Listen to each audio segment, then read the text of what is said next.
આ સંસારમાં પૈસા વગર કઈ થતું નથી, પણ એક સમયે ભજનદાસ બાપુએ એવો પણ લીધો કે મારે રામ પણાયન કરવી છે, રામ કથા કરવી છે, પણ તે કરવા માટે તેમની પાસે પૈસા ના હતા. પણ કહેવાય છે ને કે જ્યાં પૈસા નથી કામ લાગતા, ત્યાં એમની અડગ શ્રદ્ધા અને વિશ્વાસ તેમના ભગવાન પ્રત્યે, શ્રી રામ પ્રત્યે, કે મારો રામ પરાયણ કરાવશે. અને આ એક ભજનદાસ બાપુનો ચમત્કાર કહી શકાય, કારણ કે પૈસા વગર રામ પરાયણ કરવી મુશ્કેલ છે. તો જોવો આ જ વિડીયોમાં કે ભજનદાસ બાપુએ કેવી રીતે રામ પરાયણ કરાવી.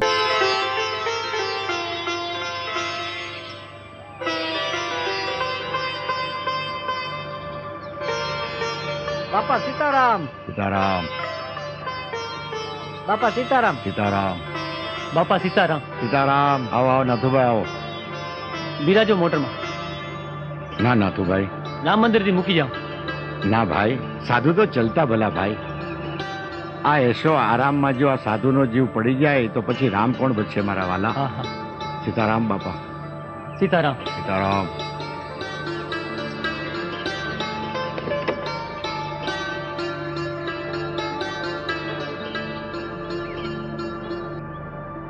મોટા ભાઈ અને તમે બધાય સાંભળી લ્યો, આજે આ બાવાને આજ મોજ આવી છે.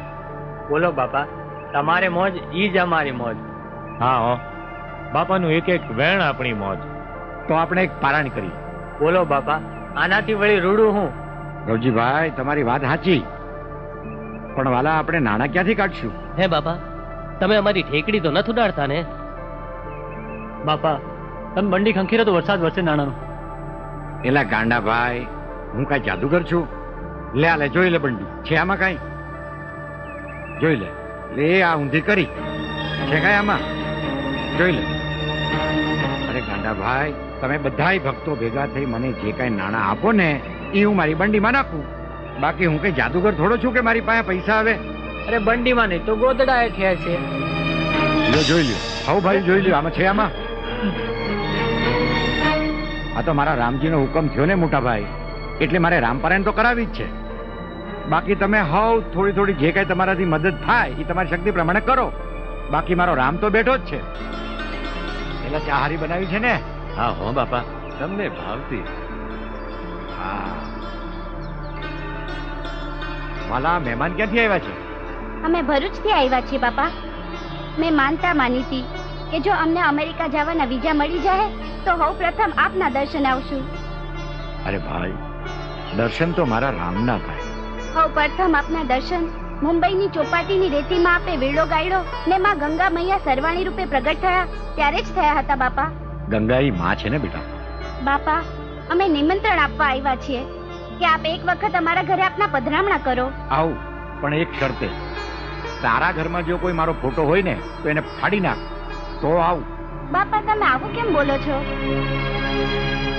બેટા, ફોટો તો આમે કાગળ છે ને દીકરા. બાકી સાચા હૃદયથી મને યાદ કરો તો હું તમારી સાથે જ છું. સીતારામ. સીતારામ. સીતારામ બેટા. સીતારામ. સીતારામ બોલ. હા સીતારામ. બાપા સીતારામ. સીતારામ નાથુભાઈ. સીતારામ બોલ. સીતારામ. સીતારામ. સીતારામ. સીતારામ. થઈ ગઈ બધાય ને? હાલો. સીતારામ. હજી એક વખત બોલો જોરથી. સીતારામ. જાઓ હવે રમો જાઓ. આવો આવો નાથુભાઈ, આજ નોકરી નથી જે લાગતા?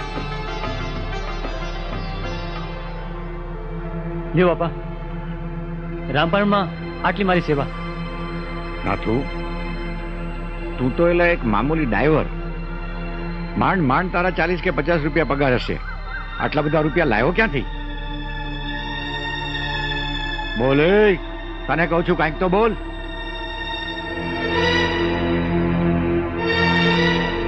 કેમ કાંઈ બોલતો નથી? બાપા તમારી પાસે ખોટું નહીં બોલું. મારા શેઠની મોટર ગીરવે મૂકીને એના આ રૂપિયા છે. અરે ગાંડા માણા, રામ પરાયણ તો મારો કરાવનારો કરાવશે. ત્યાં તારા શેઠની મોટર ગીરવે મૂકી, હવે તારા શેઠને જઈને જવાબ હું દઈશ? એ જવાબ તો મારો રામ હુજાર છે. તું એક કામ કર નાખ. હા બાપા. તારા શેઠને આય બરકે ભલે બાપા. બાપા સીતારામ. સીતારામ બાપા સીતારામ. સીતારામ સીતારામ વાલા. બાપા મને છે ને હાટું બોલાવ્યો? આ નાથો છે ને અમારો ભોળિયો ભગત છે. મારી વાલા મોજ આવી, અમે પારાયણ કરવાનું નક્કી કર્યું. ત્યાં જેટલા ભક્તો બેઠા હતા હવને કીધું કે તમારે જે કઈ થાય એ કરજો. પણ આ તમારો નાથિયો તમારી ગાડી ગીરવે મૂકી આવી અને આ 2000 રૂપિયા લઈને આવ્યો. હવે મારા નાથો છે આવ ભોળો. ભાઈ સાહેબ તમે એને કઈ ઠપકો દીધા નહીં. આ તમારા 2000 રૂપિયા પાછા.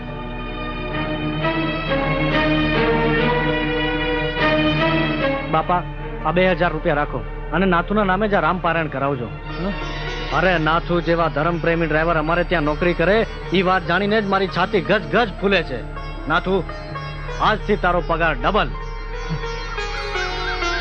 અને બાપા મારે લાયક કાંઈ પણ જરૂર હોય, હજી આમાં કાંઈ વધઘટ થતી હોય તો મને મૂંઝાયા વગર કહેજો.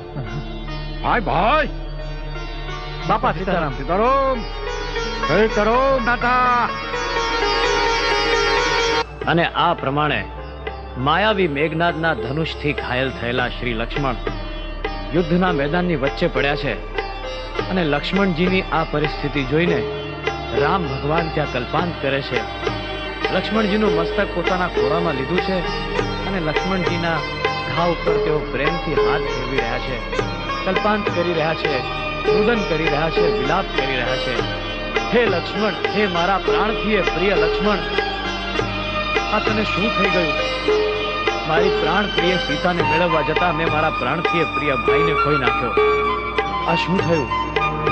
ત્યારે પ્રભુને આ રીતે રુદન કરતા જોઈને પ્રભુના પરમ સેવક સ્વામી ભક્ત હનુમાન આગળ આવે છે.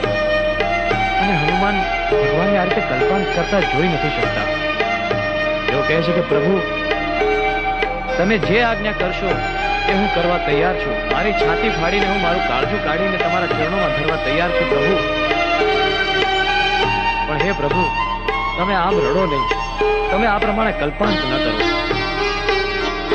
ત્યારે ત્યાં બેઠેલા કંઈક વિદ્વાનો અને સુજાણોમાંથી શ્રી જાંબુવંતજી આગળ આવે છે અને જાંબુવંતજી કહે છે કે હે હનુમાન, હે અંજની પુત્ર, જો તમારે ભગવાન શ્રી રામનું દુઃખ દૂર કરવું હોય તો એનો એક જ ઇલાજ છે કે ઉત્તર ભારતમાં આવેલા હિમાલય પર્વતના કૈલાશ શિખર પર આવેલી સંજીવની વનસ્પતિ લઈ આવો તો લક્ષ્મણજીના પ્રાણમાં પ્રાણ પુરાય.